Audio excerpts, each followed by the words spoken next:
she said, wouldn't it be marvelous if we filled up the chapel for Hope for her birthday?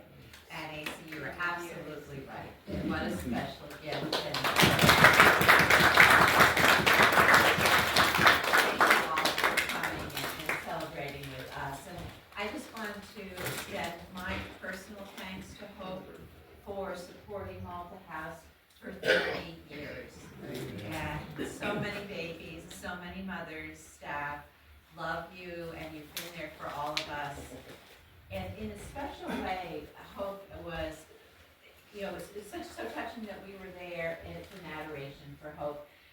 That chapel is really all about you, Hope. You are the joy of that chapel. And when I give tours to Malta House to people who visit, we go into the chapel, and they're overwhelmed by the beauty of it, the stained glass windows of Mother Mary, how you can see the chapel from outside and when you come in. And I have to honestly say, many people are moved to tears in that chapel. It is so beautiful, and they feel the sacredness of the space. They really do. As many a person I've stood with, and there's tears in their eyes while they stand there. So Hope, thank you for that. And I want to thank Hope on a personal level. When I finished my first certification for spiritual direction, Hope and I were at a fundraiser at the Murphy Center, and I said to Hope, if there's ever a need for a spiritual director at Malta House, I'd be interested. I'd love to do that. So Hope said, well, let's see. I'll think about that. I'll keep that in mind. Well, she did keep it in mind. 1 year later, I got a phone call from Hope letting me know that there was an opening for a spiritual director and chaplain, and why don't you give it a try? So thank you, Hope, and thank you for all your prayers along the way. We love you very much.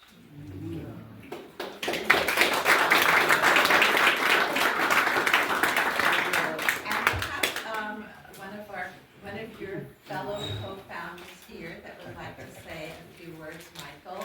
And I do believe Chris Bell is making a big effort.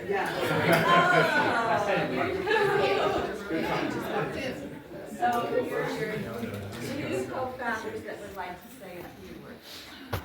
It's very, very funny because I remember way back when, in 1995, and I called Hope and said, Hope, we have a situation where somebody just gave a talk at our church. It was Kathy Fiore talking about the need for a home for a woman who had a pregnancy crisis.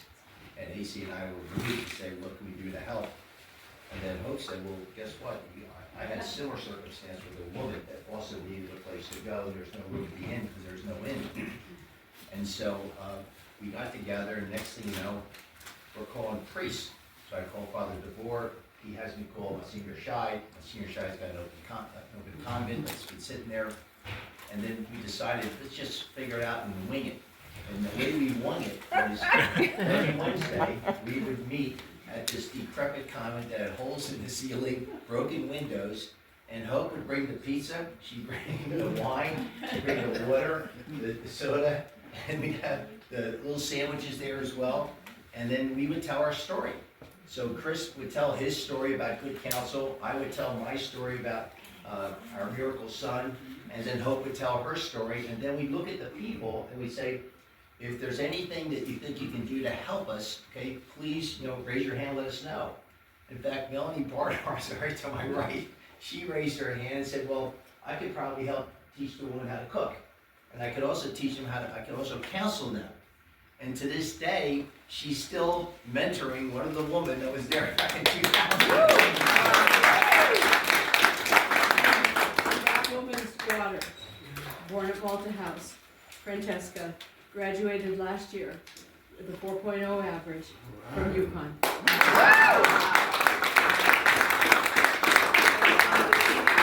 So the way it worked, it was just brilliant, but it was Hope that always would bring the goodies, right? It was Hope that always made sure that everybody was nourished. It was Hope that would make the phone calls and say, Michael, I've got 2 people coming this week, how many do you have? And I said, well, let me get on the phone here. In other words, we really had total faith in God and did not know what we were doing. It was all blind faith, but it was led by hope. And then finally we started collecting money here, getting money there. One thing led to the other. And then we conspired to present to Bishop Egan our plan, our 3-year plan as to how we were going to get this thing going. And we gave it to him in Lourdes in 1995. And then I called him when I got back and I said, Bishop Egan, I said, remember we were in Lourdes together and I showed you our plan, and I'd like to take it one step further and talk to the priest council. And he looked at me on the phone, he goes, what plan? I said, the plan I gave you. I'm like, I don't remember that. So it turns out that he knew that he was talking to a scoundrel, and the only person he trusted was Hope. So finally, Hope got him, and Bishop Egan agreed to allow us to open the place on Prowler Street. But when I think about that, Hope, I admire it's your indefatigable faith. You just never tire of believing. The example that you gave, AC myself, was off the charts because you taught us the resiliency of faith. You taught us through your grace, your heart, and just everything about you led us to keep doing what we're doing. So I can't tell you how much indebted I am to you. And everything that we do right now, we try to follow your example, Hope. And you know what it is? Listen to God's will. Whatever God wants, if it's His will to do this, listen to His will. And that example, we'll never forget. So I have a poem for you.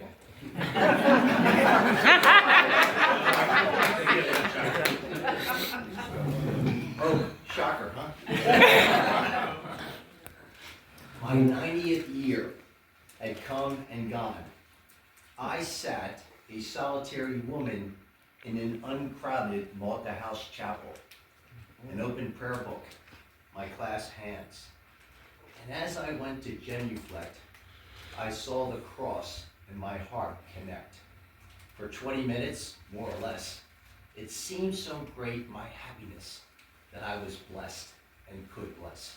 And Hope, you blessed us. Thank you.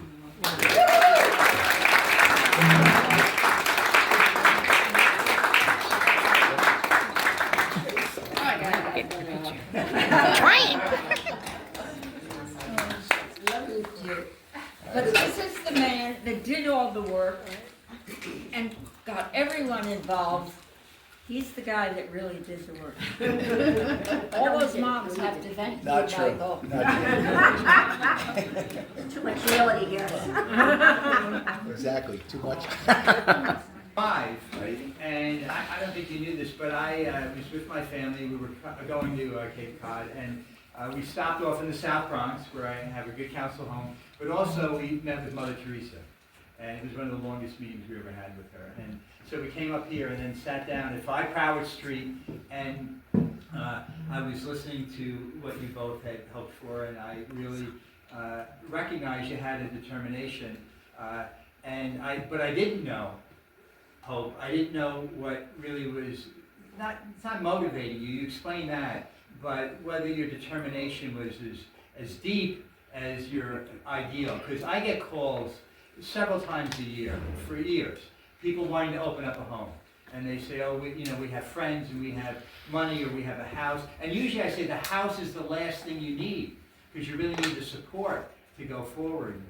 And you already had the house, so I think this isn't looking good in my equation. But you both wanted to do it, and you're right. Michael certainly, he just was all full of vim and vigor, and we had met previously on the stock exchange. Despite being a scoundrel. And I knew he had enthusiasm, but again, how long? How long would this last? Because many people, they start and they run into roadblocks and things fall apart. But your determination, you were very quiet as you are, you listened very intently, and to this day, I do not know the half of the good that you have done.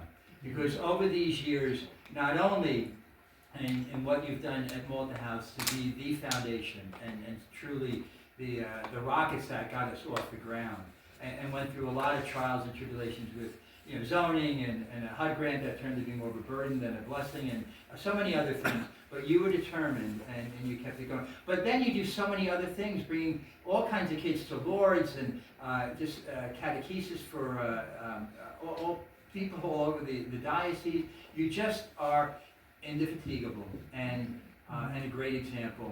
And we're blessed. I know I'm blessed. My family's blessed. Malta House is blessed. I can never thank God enough for having met you and to work with you. And you too, Michael.